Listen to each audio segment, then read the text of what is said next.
Hey guys, welcome back to Point Kentucky. My name is Hunter Mitchell. This is Leah Edmond. How are you, Leah? I'm doing fantastic. We are here early. I think both of us probably expected we were going to be here a little bit longer. I don't think either one of us would have called a sweep of Baylor going into that match. But Cats sweep their way into the Sweet 16, knocking off number 23, 23rd ranked Baylor in straight sets in a match that it was close at times, but even when it was close, it never felt like Baylor was really even in that match.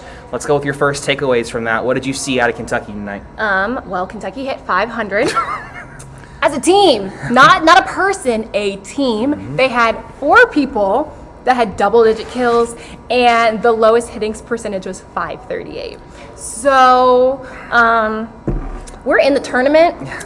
These numbers are unheard of. Yeah. Like these are numbers that you don't see from teams in regular season playing the worst team on their schedule. Like this is like unheard of. And so for them to be playing with this offensive power, I'm gonna be honest, I don't know who's putting a damper on that, because even them hitting 300 as a team yesterday was a straight sweep, looked exactly how it did today. So at this point, I'm just kind of like, I don't know who you stop, because I mean, Erin Lamb wasn't even really involved with the offense, and you would have never known. So if you imagine her being involved in those 10 kills as well, I don't even know what you do with that one. Right, and that's the thing. When you look at these numbers, Rutherford giving you 14 kills, DeLay giving you 13, Teeler giving you 11, her final match inside of Rupp. Getzinger wasn't that involved. She only gave you 7, but she hit on a 600 clip. I mean, these numbers are absolutely absurd. Emma Grome gives you 45 assists in a 3-set match. She was leading the NCAA with 12 assists per set. She had 15 per set tonight against a top 25 opponent. Baylor's also huge. I'm sure you all talked about it on the broadcast. They are a big team.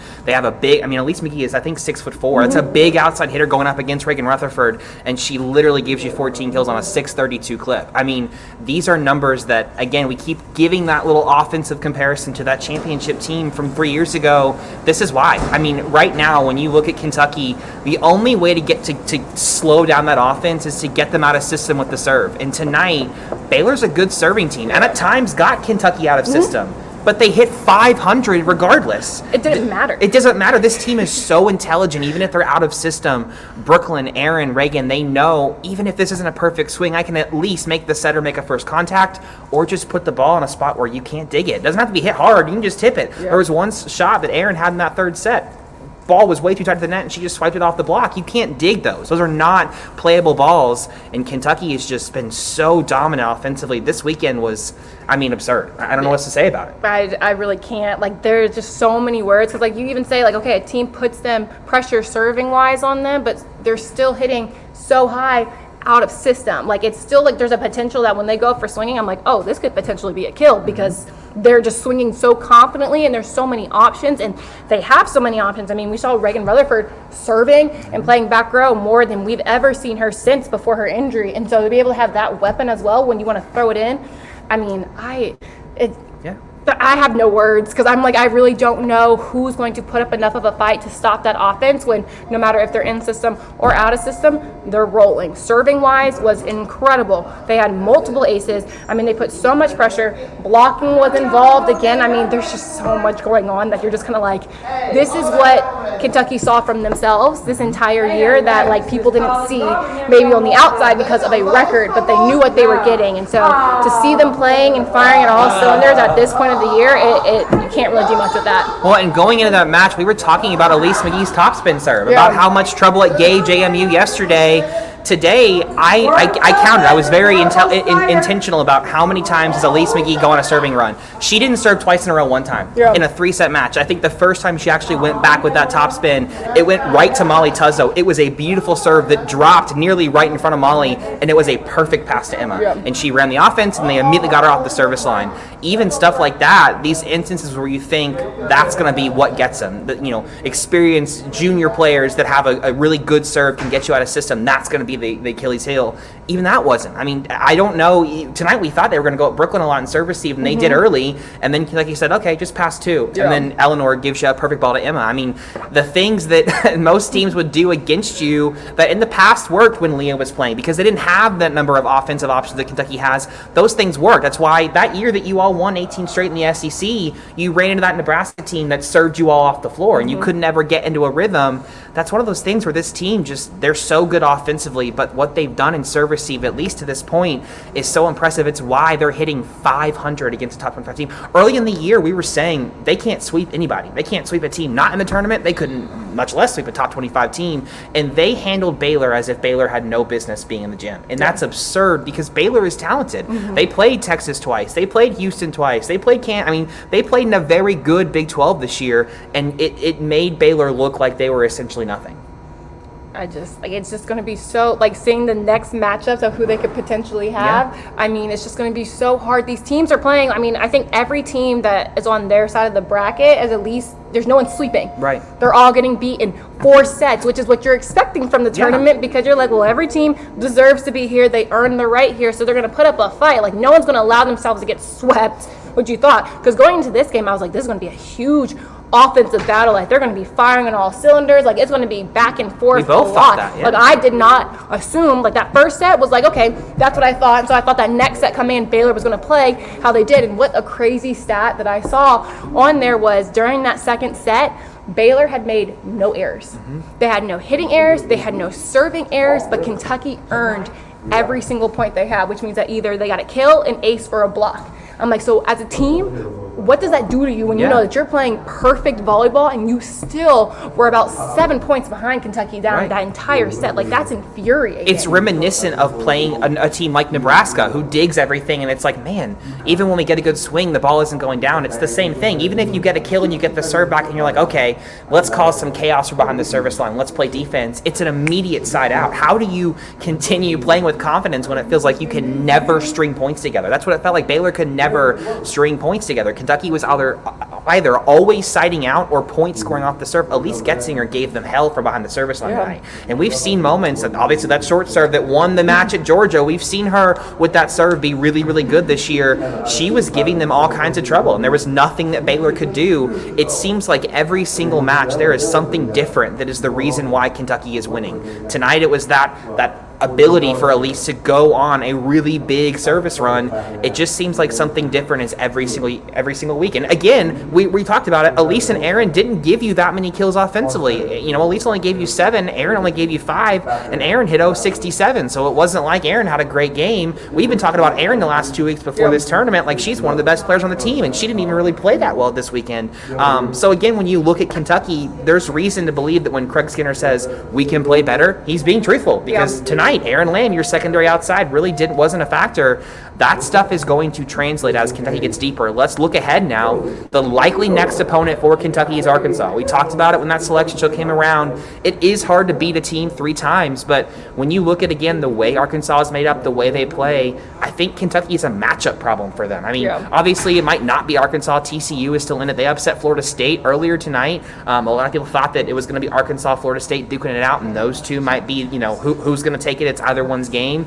It likely looks more and more like it's going to be Arkansas unless TCU pulls off an upset tomorrow.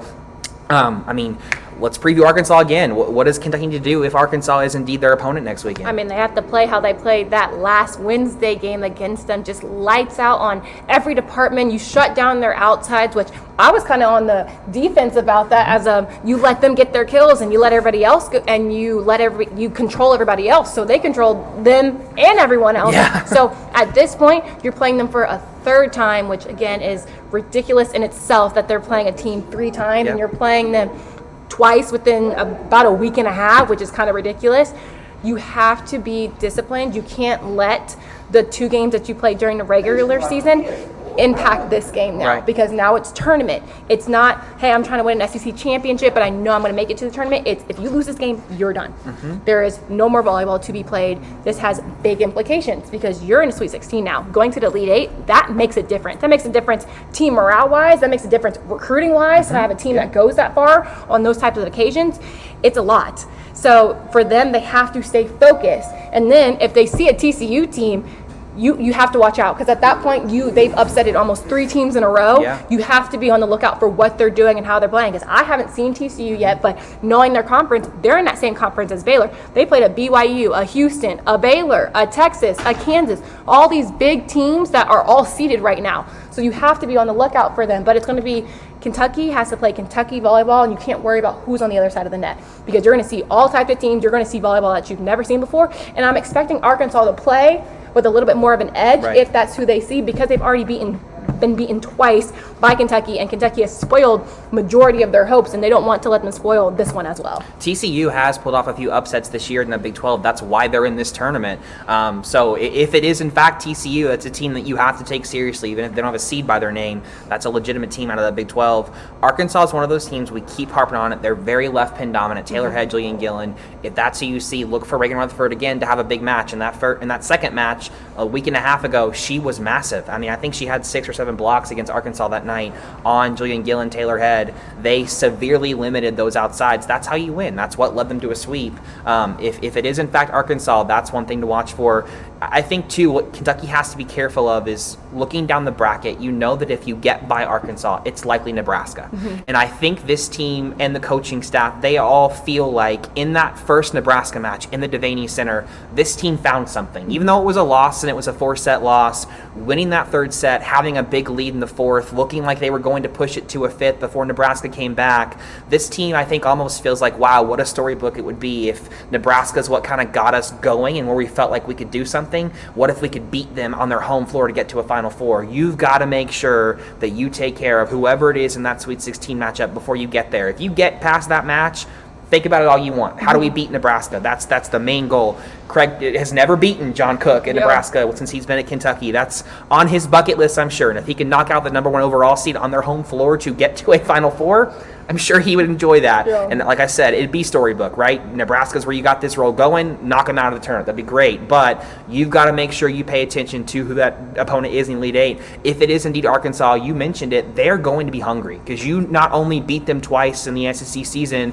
you also ruined any opportunity for them to have a share of that SEC title. This is one of their best seasons in program history, and you spoiled that to a degree. You also took a seed away. You can argue that had Arkansas won that match over Kentucky, their seeds would be flipped, and Kentucky would have gotten the 9 and Arkansas would have gotten the 8. You took that from them. So Arkansas is going to come into that match going, if it is indeed them, they're going to come into that going, let's get some get back. Come on, we can't do that again. That's where I think having seniors like Elise and Ajani and Reagan really, really help you. I'm sure you noticed it this whole weekend. It never felt like they were satisfied. They played and they felt like they were so hungry for this title. These seniors, they're not satisfied with, we won another SEC championship in a really hard year. Let's make a Final Four. They're talking like, I want to win the Natty. And I mean, I've heard several of them talking about like, let's go get that Natty. They are after a ring, and everyone is in this tournament, obviously. But when you look at the way this team is playing and the way they're talking and the way they're carrying themselves, it's hard to imagine that they don't have a very real, very legitimate shot to make that Final Four. And we talked about it that night the bracket was revealed. This path, it's not an easy path, but they've had harder. They played themselves at the end of the year into a position to have I don't want to say an easy road, because you possibly have to play a team for the third time and then the number 1 overall seed. That's by no means easy. But I think these are two teams that Kentucky feels like we've got a legitimate shot here. And I think this team is hungry, and just the way that these seniors especially, and then the freshmen, Molly and Brooklyn, the way they're all carrying themselves, this team believes that they've got what it takes to win it all. And honestly, Leah, I don't know that I can see 5 teams better than Kentucky right now. Yeah, no, because if we're looking at the path completely, Kentucky would be playing teams that they have seen all year. Looking at that bottom side in the Final Four, if Louisville and Pitt end up going against each other to get to that Final Four, that's 2 teams they've already seen as well. And I think, I don't know about you, Kentucky matches up well against both of those teams. Oh, yeah. I think it would be completely different because you're now playing them not when you were struggling, because they struggled immensely against Pitt and especially against Louisville. So to see them on the back end of that type of run that you just had is going to be such a different story, especially because both of those teams struggled at the end of the season as well. But looking ahead, because we can look ahead because we're not the ones playing, they have a potential to play people that they've already seen before, which can sometimes in your head, and it's kind of helpful to have a little bit of that comfort of like, I know this team really well. I know what they do. It's not I'm going against a team like a Wofford, which you have no clue what they're going to do. You don't know what they're going to give you. You know exactly what's coming for you. And so I think it could be the potential to be an outstanding rest of the 2 weeks, because I really, really don't know who's stopping them at this point. Yeah, and that's the exciting thing. When you have an offense that hums this much, Craig always says, we want to earn 18 to 19 points a set. They're earning more than that. Whether it's kills, blocks, or aces, they're earning closer to 21, 22. When you're a team that relies on on yourself to score. You don't rely on opponent hitting errors. You have a really good shot to advance far into this tournament. We see a lot of these teams that are good defensively. They're really good at forcing you into errors. Sometimes they get into this tournament and they struggle because you play teams that are all great, that are all tournament teams, and they can just play clean volleyball. And if that's what you rely on usually and they aren't playing dirty volleyball, then you're like, well, how do we score? That's not Kentucky. If you don't play clean, or if you play clean, they're fine with that. All right, we'll go get the kills ourselves. If you play bad, like you're hitting the ball out, and they play good offensively, you see what happens tonight where you hit 500, and Baylor didn't even play bad volleyball. They only had 11 errors through 3 sets. If you would have told me that before the match, I would have thought, oh, it's going to be a really close game. That game never felt like Baylor had any momentum going into it. And again, that's a good Baylor team to play that well offensively, again, especially after where they were beginning of the year. I don't think either of we talked about it. They've got the talent. Let's see if they make the run. Neither of us saw this coming. This is an offense that is second to none. I'm watching these tournament games. I'm not seeing anyone do what Kentucky is doing against that kind of a caliber opponent. You know, we saw Louisville struggle yesterday with Wright State. Louisville's a good team, but obviously Wright State took them to 4, and even in the sets that Louisville won, those were close sets. It never felt like Kentucky was in a close set this week, and it felt like they just came into Rupp and said, foot on the gas, let's get to next weekend, and then let's take care of it next weekend, let's get to a Final Four. That's what this team's mindset seems to be, talking to the coach and the coaches and the players in post game. It's exciting for Kentucky fans. A great season at Rupp. Didn't start out that way. Me and Leah were talking about a lot of losses in Rupp, but they end the year with more wins than I think either of us saw coming against some really good opponents. So thank you guys so much for joining us. This is probably our last in-person podcast, unless they make a run into Final Four. Maybe Leah and I will go to Tampa. If that's the case, then maybe you will see us under some sunshine recording Point Kentucky, which would be great. I'll be in Tampa regardless because I get to do the ABCA convention. So I'm praying that they come along with them so I can be there. So you might see Leah in Tampa. I might not be there. That's for I sure. might not. We got to get the cast to Tampa, and then Hunter can go there with him. Yeah, so that sounds let's like do a that. plan. Thank you guys so much for joining us. We'll be back on Thursday. Kentucky will await to see who they're playing. If the seeds hold, it will likely be Arkansas, but Arkansas is in a match right now. Last I checked, they were, I think, up 20-5 in the first set. So I'm presuming they're going to win that match, and then it will be Arkansas, TCU likely tomorrow. The winner of that match will take on Kentucky next Thursday. Again, if seeds hold, likely in Nebraska, in that Nebraska regional. So we'll keep you guys updated on Twitter and stuff. Follow along to figure out where Kentucky does indeed go and who they do in fact play. But thank you guys so much for joining us. We will be back next Thursday following that match, win or loss, to recap that match. Hopefully we'll be previewing an Elite 8 matchup. That's the goal. Fingers crossed. Thank you guys for joining us. Thank you, Leah, for joining me. We'll see you guys next week.